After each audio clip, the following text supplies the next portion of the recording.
శ్రీమాత్రే నమ. శ్రీ మనోన్మన్యే నమ. శ్రీ మహాగణాధిపతయే నమ. యూట్యూబ్ ప్రేక్షకులకు నమస్కారం. ఈ వారం రాశి ఫలాలు తెలుసుకునే ముందుగా ఈ వారం గ్రహస్థితి.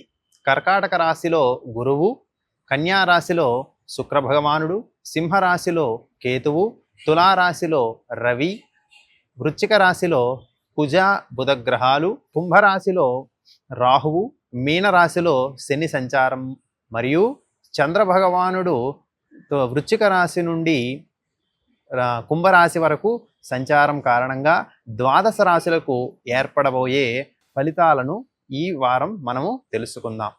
ముందుగా మేషరాశి. అశ్విని, భరణి, కృత్తిక 1వ పాదంలో జన్మించినటువంటి వారు మేషరాశిగా చెప్పబడుతుంది.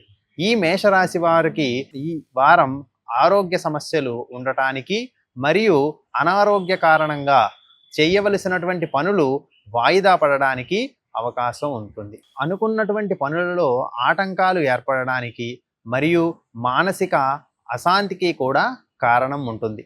అయినప్పటికీ బుధుడి యొక్క శుభ స్థితి వలన వీరికి ఎదుర్కొనేటటువంటి సమస్యలు వారాంతంలో కొంతవరకు ఉపయుక్తంగా ఉంటాయి. ఈ మేషరాశి వాళ్ళు సూర్యారాధనము, సూర్య ఉపాసన చేయడం ద్వారా వీరికి ఏర్పడినటువంటి పరిస్థితుల నుండి ముందుకు రాగలరు.